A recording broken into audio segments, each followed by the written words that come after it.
Fala, galera! Hoje nós teremos a nossa parte 2 da aula de crime de menor potencial ofensivo, que é a Lei 9.099 de 95 e suas alterações. É o item 8.1 do edital para agente da Polícia Judicial do concurso do TSE/TRS unificados da matéria de segurança judiciária. A última aula nós tratamos da parte 1, que era principalmente dos juizados especiais cíveis, né? Eu fiz uns adendos aí, referentes ao porquê nós estávamos estudando aquela primeira parte, e agora nós vamos para a parte mais importante da Lei 9.099, que agora nós vamos falar com preponderância dos juizados especiais criminais. E sem enrolação, vamos para a nossa aula. Capítulo 3 dos juizados especiais criminais. Disposições gerais. Artigo 60. O juizado especial criminal, provido por juízes togados ou togados e leigos, tem competência para conciliação, julgamento e a execução das infrações penais de menor potencial ofensivo, respeitadas as regras de conexão e continência. Então, aqui nós não vemos a figura do conciliador, que é juízes togados ou togados e leigos. Aí essa questão das regras de conexão e continência, você vai ver em direito penal e processual penal. Parágrafo único. Na reunião de processos perante o juízo comum ou tribunal do júri, decorrentes da aplicação das regras de conexão e continência, observar-se-ão os institutos da transação penal e da composição dos danos civis. Artigo 61. Consideram-se infrações penais de menor potencial ofensivo para os efeitos desta lei as contravenções penais e os crimes a que a lei comine pena máxima não superior a 2 anos, cumulada ou não com multa. Então, esse artigo é muito importante, o artigo 61. Isso aqui você tem que decorar. Então, são infrações penais de menor potencial ofensivo, as contravenções penais e os crimes a que a lei comine pena máxima não superior a 2 anos, ou seja, até 2 anos, cumulado ou não com multa. Então, toda contravenção vai ser uma infração de menor potencial ofensivo e os crimes em que a lei não comine, em que não comine, pena máxima não superior a 2 anos, cumulado ou não com multa. Estou repetindo isso aqui porque é muito importante. O examinador, às vezes, ele muda para 3 anos, para 4 anos, para 5 anos ou algo do gênero, para confundir o candidato. Você não vai errar isso na prova. Artigo 62. O processo perante o juizado especial pode iniciar pelos critérios da oralidade, simplicidade, formalidade, economia processual e celeridade, objetivando sempre que possível a reparação dos danos sofridos pela vítima e a aplicação de pena não privativa de liberdade. Então, nos juizados especiais criminais, prioridades são a reparação do dano sofrido pela vítima e a não aplicação da pena privativa de liberdade. Seção 1. Da competência dos atos processuais. Artigo 63.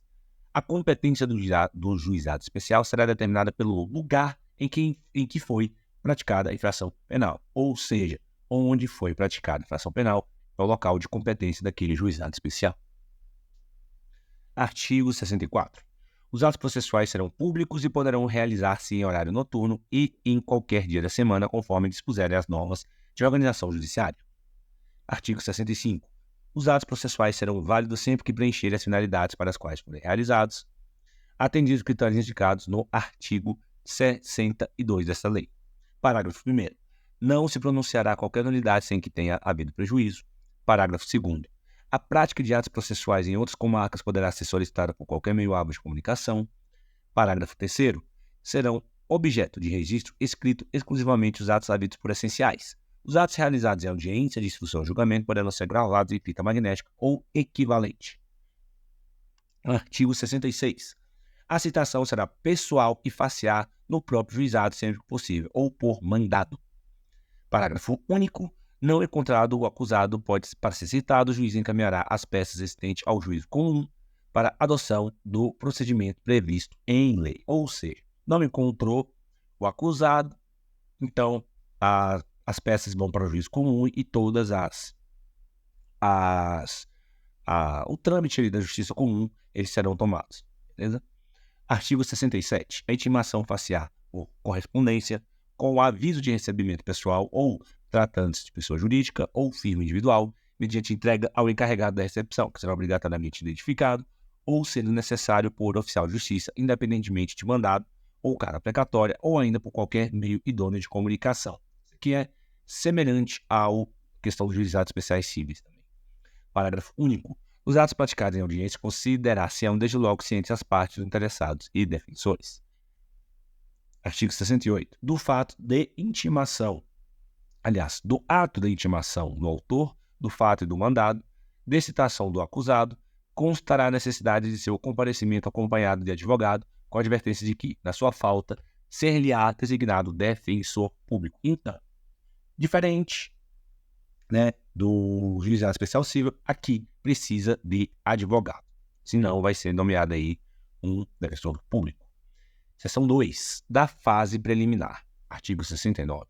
A autoridade policial tomar conhecimento da ocorrência e lavrará termo circunstanciado e encaminhará imediatamente ao juizado, com o autor do fato e a vítima providenciando-se as requisições dos exames periciais necessários. Então, isso aqui é o TCO, termo circunstanciado de ocorrência. Hoje, a Polícia Militar pode fazer TCO. Inclusive, eu já fui policial militar e eu já fiz muito TCO. Então, na hora que nós éramos chamados de algumas ocorrências, nós avaliávamos se aquela pena para aquele crime não era superior a 2 anos, aquele crime ou contravenção. E, caso não fosse, se fosse possível, nós fazíamos ali o TCO no local para evitar levar para a delegacia ou algo do gênero. Entretanto, também é possível a Polícia Civil fazer TCO para dar prosseguimento aí à representação. Parágrafo único. O autor do fato que, após a lavratura do termo, for imediatamente encaminhado ao juizado especial ou assumindo o compromisso de comparecer, não se porá prisão em flagrante, nem se exigirá fiança em caso de violência doméstica. O juiz poderá determinar como medida de cautela seu afastamento do lar, domicílio ou local de convivência com a vítima. Artigo 70. Comparecendo o autor do fato e a vítima, e não sendo possível a realização imediata de audiência preliminar, será designada data próxima da qual ambos sairão cientes. Artigo 71. Na falta do comparecimento de qualquer dos envolvidos, a Secretaria providenciará sua intimação, se for o caso, a do responsável civil, nas formas do artigo 67 e 68 desta lei. Artigo 72. Na audiência preliminar, presente o representante do Ministério Público, o autor do fato e a vítima, e, se possível, o responsável civil, acompanhado por seus advogados, o juiz esclarecerá sobre a possibilidade da composição dos danos e da aceitação da proposta de aplicação imediata de pena não privativa de liberdade. Então, caso haja ali, né, uma contravenção, um crime de menor potencial ofensivo, pode ocorrer vai ocorrer na audiência preliminar, o representante do Ministério Público, né, ele pode oferecer ali a composição dos danos, a reparação dos danos. E, caso seja aceita, né, essa composição, garante-se que seja aplicada imediatamente uma pena não privativa de liberdade. Ou seja, é uma forma ali de negociar para que a vítima tenha o seu dano ali ressarcido e o autor do fato não ele tenha ciência, tenha certeza de que ele não vai preso. Artigo 73. A conciliação será conduzida pelo juiz ou por conciliador sob sua recomendação. Ou seja, volta no que eu falei ali no início. Tem conciliador aqui sim. O artigo ali atrás estava falando sobre juiz togado ou juiz togado e leigo, mas aqui está falando também do conciliador, certo? Parágrafo único. Os conciliadores são auxiliares da justiça recrutados na forma da lei local, preferentemente entre bacharéis em direitos excluídos que exerçam funções na administração da justiça criminal. A composição dos danos civis será reduzida a escrito e homologada pelo juiz mediante sentença irrecorrível, terá eficácia de título a ser executado no juízo civil competente. Parágrafo único. Tratando-se de ação penal de iniciativa privada ou de ação penal pública condicionada à representação, o acordo homologado acarreta a renúncia ao direito de queixa ou representação. Então, é importante, questões que você está vendo ou verá em direito penal ou processual penal, você já viu, questão da iniciativa, né? Se a iniciativa da queixa ele for privada ou pública condicionada à representação, o acordo homologado acarreta renúncia ao direito de queixa ou representação. Então, a pessoa vai renunciar ali, certo? Artigo 75. Não obtida a composição dos danos civis, será dada imediatamente ao ofendido a oportunidade de exercer o direito de representação verbal, que será reduzida a termo, ou seja, não havendo composição dos danos, né? Então, a pessoa ali, né, que sofreu algum dano, de alguma forma, poderá representar de forma verbal. Parágrafo único. O não oferecimento da representação na audiência preliminar não implica a decadência do direito que poderá ser exercido no prazo previsto em lei. Ou seja, se a pessoa não oferecer a representação ali naquela hora da audiência preliminar, isso não significa que ela desistiu, que ela perdeu o direito. Dentro do prazo estabelecido em lei, ela pode, outro momento, fazer aquela representação, oferecer aquela representação. Artigo 76. Havendo representação ou tratando-se de crime de ação penal pública incondicionada, não sendo caso de arquivamento, o Ministério Público poderá propor a aplicação imediata de pena restritiva de direitos ou multas a ser especificada na proposta. Então, aqui são outros mecanismos para impedir que a pessoa ali seja presa, né? É aquela velha política, velha não, né? É uma política mais recente do judiciário, né? Que eles visam o desencarceramento de algumas condutas que nós podemos ver, porque eles querem aplicar aqui pena restritiva de direitos ou multas, no caso, para evitar a prisão. Parágrafo 1º. Nas hipóteses de ser a pena de multa a única aplicável, o juiz poderá reduzi-la até a metade, ou seja, se a única pena prevista para aquele crime ou para aquela contravenção for de multa, o juiz pode reduzi-la até a metade. Parágrafo 2º. Não se admitirá a proposta se ficar comprovado ter sido autor da infração condenado pela prática de crime a pena privativa de liberdade por sentença definitiva, ou seja, o autor já cometeu o crime e ele já foi condenado a pena privativa de liberdade, então não tem essa proposta, né? Ter sido agente beneficiado anteriormente no prazo de 5 anos pela aplicação de pena restritiva ou multa nos termos deste artigo, ou seja, o agente que causou ali aquele dano, que cometeu aquele crime ou contravenção, nos últimos 5 anos já foi aplicada a pena restritiva ou multa em acordo aí pela Lei 9.099. Então, ele não pode fazer jus ao direito de ter novamente essa proposta dentro do prazo de 5 anos. E temos aqui o inciso 3º, não indicar os antecedentes, a conduta social e a personalidade do agente, bem como os motivos e as circunstâncias são ser necessária e suficiente a adoção da medida. Ou seja, se o juiz entender que não é o juiz promotor entender ali, que não seja caso de aplicar para aquela pessoa, devido aos motivos ali, circunstâncias do fato, ele não aplica, ou até mesmo pelos antecedentes. Parágrafo 3º. Aceita a proposta pelo autor da infração, esse defensor, será submetida à apreciação do juiz, então a proposta oferecida pelo Ministério Público e o juiz aprecia. Parágrafo 4º. Acolhendo a proposta do Ministério Público, aceita pelo autor da infração, o juiz aplicará a pena restritiva de direitos ou multa que não importará em reincidência, sendo registrada a pena para impedir novamente o mesmo benefício no prazo de 5 anos. Ou seja, ele aceitou aquele acordo, a proposta, e ela foi homologada pelo juiz. O Ministério Público ofereceu, o juiz homologou, o réu aceitou, ela não importará em reincidência ali para registros criminais, certo? Ela vai ficar registrada para que seja impedido ali novamente o mesmo benefício dentro do prazo de 5 anos que nós tratamos ali atrás. Então, se a pessoa cometer um outro crime, sendo aí ela já tendo sido beneficiada por esse acordo, ela não será considerada reincidente por causa desse crime que ela cometeu ali primeiramente, né? Que foi submetida à Lei 9.099. Parágrafo 5º. Da sentença prevista no parágrafo anterior, caberá apelação referida no artigo 82 desta lei. E parágrafo 6º, a imposição da sanção de que trata o parágrafo 4º deste artigo não constará certidão de antecedentes criminais, salvo para os fins previstos no mesmo positivo e não ter efeitos civis, cabendo ao interessado propor ação cabível no juízo civil. Então, aqui, certo? Sendo a pessoa fechado o acordo aqui com o Ministério Público homologado pelo juiz, não vai constar na certidão de antecedentes criminais que aquela pessoa já teve esse acordo.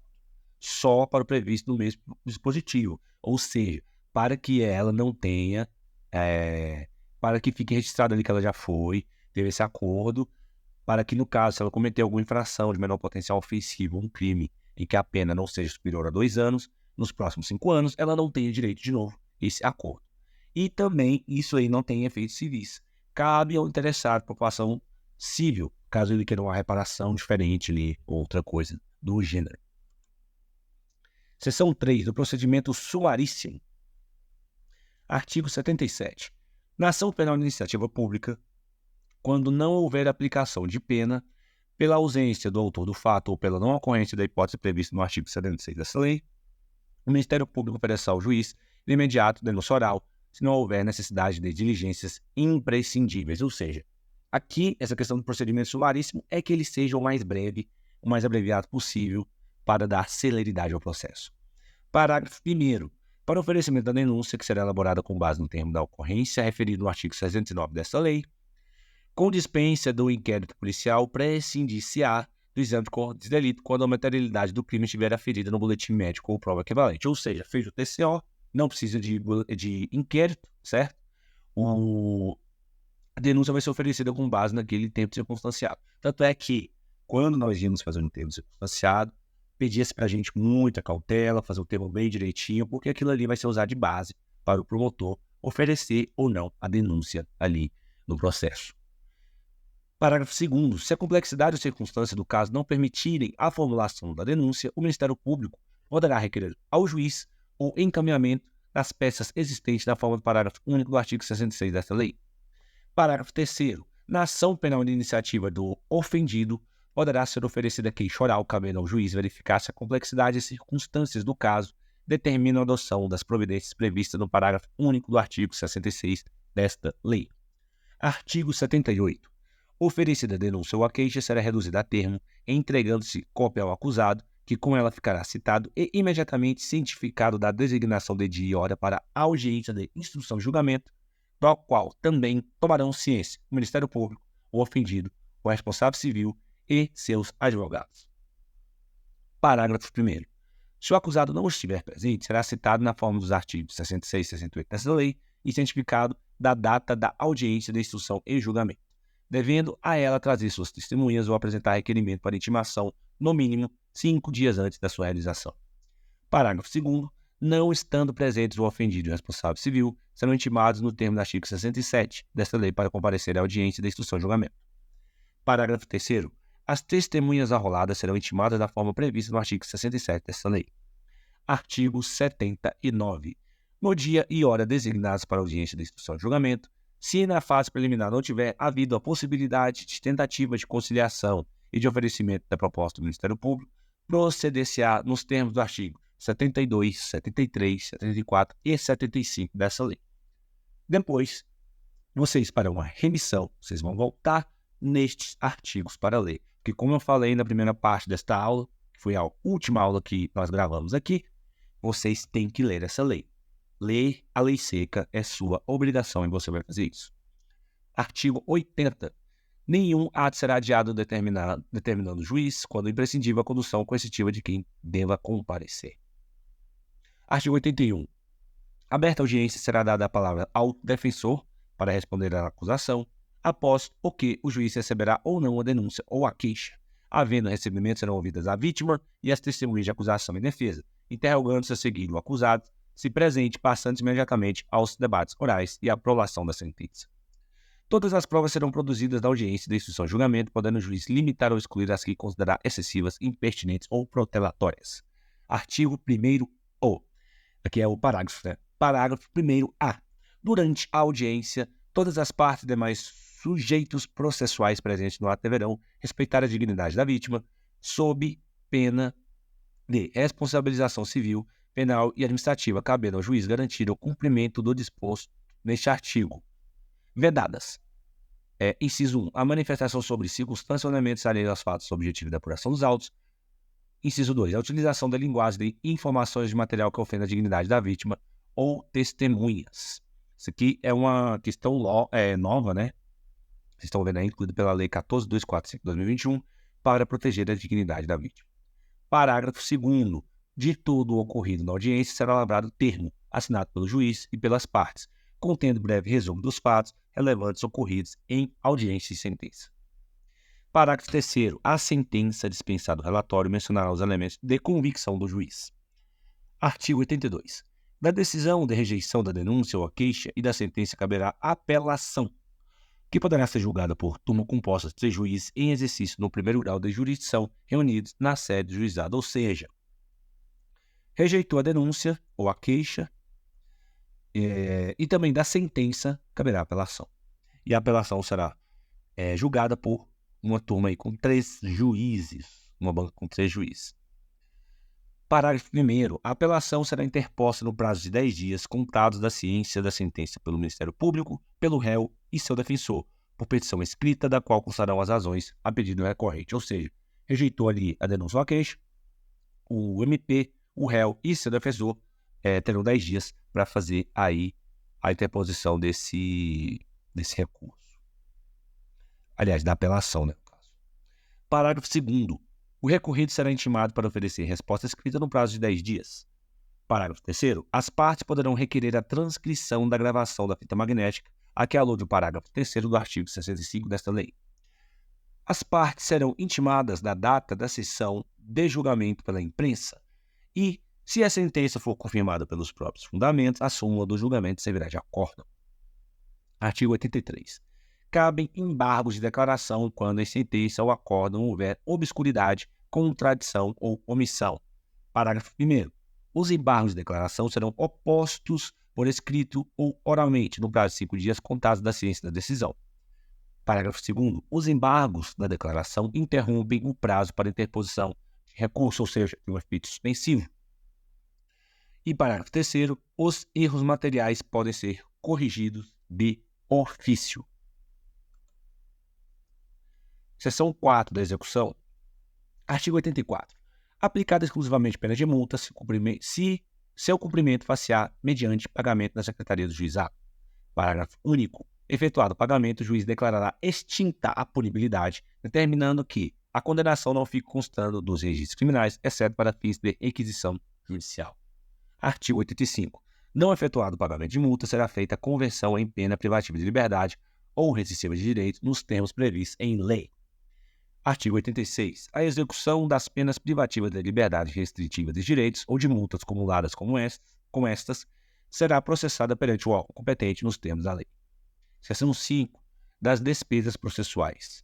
Nos casos de homologação de acordo civil e de aplicação de pena restritiva de direito ou multa, são os artigos 74 e 76, parágrafo 4, as despesas processuais serão reduzidas conforme dispuser lei estadual. Seção 6. Disposição finais. Além das hipóteses do Código Penal e da legislação especial, dependerá de representação à ação penal relativa aos crimes de lesões corporais leves e lesões culposas. Nos crimes em que a pena mínima combinada for igual ou inferior a 1 ano, abrangidas ou não por esta lei, o Ministério Público, ao oferecer a denúncia, poderá propor a suspensão do processo por 2 a 4 anos, desde que o acusado não esteja sendo processado ou não tenha sido condenado por outro crime, presentes os demais requisitos que autorizam a suspensão condicional da pena. Então, assim, galera, esse artigo 89, ele é extremamente importante, cai muito em prova e, assim, você tem que aprender. Olha só, vamos lá. Isso aqui é a suspensão condicional do processo. Vou ler de novo. Nos crimes em que a pena mínima combinada for igual ou inferior a 1 ano, nós temos a questão de que os crimes que são crimes de contravenções, que são todas as contravenções, são inferiores a 2 anos, no caso, são julgados aqui por essa lei, que são tratados pela Lei 9.099, o prazo aqui é de 2 anos. Essa questão é de prazo máximo para julgamento aí da pena, né? Para ser aplicada a Lei 9.099. Isso aqui é outra coisa. Nos crimes em que a pena mínima combinada for igual ou inferior a 1 ano, abrangidas ou não por esta lei, o Ministério Público, ao oferecer denúncia, ele poderá propor que é algo benéfico para o réu. É a suspensão do processo. Ele fica suspenso por 2 a 4 anos, né? Então, assim, dentro desse período, o acusado ele tem que cumprir os requisitos ali, como praticar crime, enfim, diversas coisas. E Isso só acontece desde que o acusado não esteja sendo processado ou não tenha sido condenado por outro crime, presentes demais requisitos que autorizam a suspensão condicional da pena. Então vamos lá. Parágrafo 1º. Aceita a proposta pelo acusado de seu defensor. Na presença do juiz, este, recebendo a denúncia, poderá suspender o processo submetendo o acusado ao período de prova, sob as seguintes condições. Quais são as condições? Reparação do dano, salvo a impossibilidade de fazê-lo. Inciso 2. Proibição de frequentar determinados lugares. Inciso 3. Proibição de ausentar-se da comarca onde reside sem autorização do juiz. Inciso 4. Comparecimento pessoal em obrigatório juízo mensalmente para informar e justificar suas atividades. Então, são essas as condições para a suspensão condicional da pena. Parágrafo 2º. O juiz poderá especificar outras condições a que fica subordinada a suspensão, desde que adequadas ao fato e à situação pessoal do acusado. Parágrafo 3º. A suspensão será revogada se, no curso do prazo, que é esse prazo ali de 2 a 4 anos, o beneficiário vier a ser processado por outro crime ou não efetuar, sem motivo justificado, a reparação do dano. Parágrafo 4º. A suspensão poderá ser revogada se o acusado vier a ser processado, no curso do prazo, por contravenção ou descumprir qualquer outra condição imposta. E parágrafo 5º. Expirado o prazo sem revogação, o juiz declarará extinta a punibilidade. Ou seja, passou o prazo ali de 2 a 4 anos que o juiz estipular, se ele não fizer mais nada, o juiz declarará extinta a punibilidade. Parágrafo 6º. Não correrá a prescrição durante o prazo de suspensão do processo. Ou seja, enquanto o processo estiver suspenso, não conta o prazo de prescrição, certo? Se o prazo de prescrição, então ele fica ali, ele fica parado também. Ele só vai começar a contar depois que vencer ali o prazo, né, de suspensão do processo. Porque imagina só, alguém comete um crime ali ou uma contravenção, certo? E é oferecida a suspensão do processo, o processo é suspendido, o prazo de prescrição é de 1 ano, né? E o processo foi suspendido por 2 anos, no caso, e com 1 ano e meio, o acusado ali, o réu, comete um outro crime. Aí, quando fosse voltar ali a dar andamento no processo, porque ele perdeu a suspensão, o crime já estaria prescrito, porque passou-se mais de 1 ano da prescrição, né, ali do caso. Então, por isso que o processo fica suspenso. Que a prescrição, no caso, fica suspensa, não conta ali durante a suspensão do processo. Parágrafo 7º. Se o acusado não aceitar a proposta prevista neste artigo, o processo prosseguirá em seus ulteriores termos. Artigo 90. As disposições desta lei não se aplicam aos processos penais cuja tramitação já estiver iniciada. 90A. As disposições desta lei não se aplicam no âmbito da justiça militar, ou seja, justiça militar não tem juizado especial. Civil ou criminal também. Artigo 91. No caso em que esta lei passa a exigir representação para a propositura da ação penal pública, o ofendido ou representante legal será intimado para oferecê-la no prazo de 30 dias sob pena de decadência.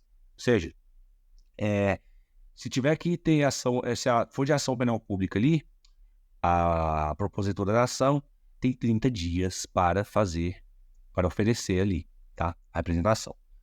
Artigo 92. Aplicam-se subsidiariamente as disposições do Código Penal e de Processo Penal no que não foram incompatíveis com esta lei. Ou seja, é a competência residual do Código Penal e Processo Penal em relação à Lei 9.099.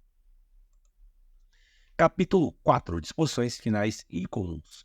Lei estadual disporá sobre sistemas de juizados especiais civis e criminais, sua organização e composição e competência.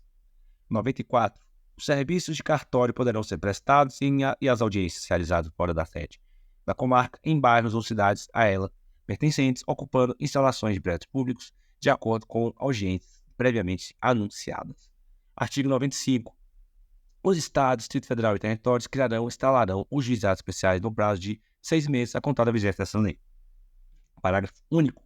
No prazo de 6 meses, contado da publicação desta lei, serão criados e instalados os juizados especiais itinerantes que deverão dirimir prioritariamente os conflitos existentes nas áreas rurais ou nos locais de menor concentração populacional. Artigo 96. Esta lei entra em vigor no prazo de 60 dias após sua publicação e ficam revogadas a Lei 4611 de 65 e 7244 de 1984. E aqui acaba a nossa aula e aqui acaba também o nosso estudo sobre a Lei 9.099. Tivemos a primeira aula, tem PDF na descrição do vídeo lá, com 10 questões referentes aos, se não me engano, 59 primeiros artigos.